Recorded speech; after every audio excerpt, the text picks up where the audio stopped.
রবীন্দ্রনাথ ঠাকুর কত সালে ঢাকা বিশ্ববিদ্যালয়ে এসে বক্তৃতা করেছিলেন? রবীন্দ্রনাথ ঠাকুর ১৯২৬ সালে ঢাকা বিশ্ববিদ্যালয়ে বক্তৃতা করেন। রবীন্দ্রনাথ ঠাকুরের কোন সাহিত্যকর্মে প্রত্যক্ষভাবে বাংলাদেশ প্রসঙ্গ বা এদেশের প্রকৃতির চিত্র আছে?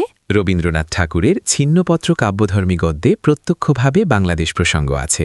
রবীন্দ্রনাথ ঠাকুর তার কোন রচনাটি ব্রিটিশ সরকার কর্তৃক বন্দীদের প্রতি উৎসর্গ করেছিলেন? তিনি তার ৪ অধ্যায় উপন্যাসটি ব্রিটিশ সরকার কর্তৃক বন্দীদের প্রতি উৎসর্গ করেন।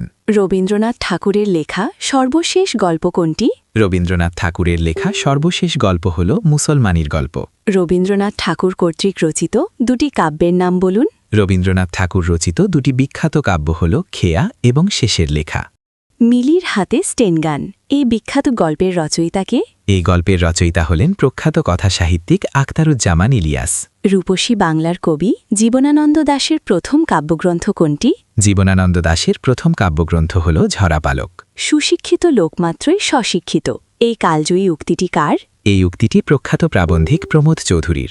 আন্তর্জাতিক সংস্থা ওপেকের সদর দপ্তর কোথায় অবস্থিত? ওপেকের সদর দপ্তর অস্ট্রিয়ার রাজধানী ভিয়েনায় অবস্থিত। বাংলা ব্যাকরণে ব্যঞ্জনধ্বনির সংক্ষিপ্ত রূপকে কি বলা হয়? ব্যঞ্জনধ্বনির সংক্ষিপ্ত রূপকে ফলা বলা হয়। প্রিয় শিক্ষার্থীদের জন্য একটি প্রশ্ন। রবীন্দ্রনাথ ঠাকুর তার কোন রচনাটি ব্রিটিশ সরকার কর্তৃক বন্দীদের প্রতি উৎসর্গ করেছিলেন? সঠিক উত্তর কমেন্ট করে মেধা যাচাই করুন। সম্পূর্ণ ভিডিওটি দেখার জন্য অসংখ্য ধন্যবাদ।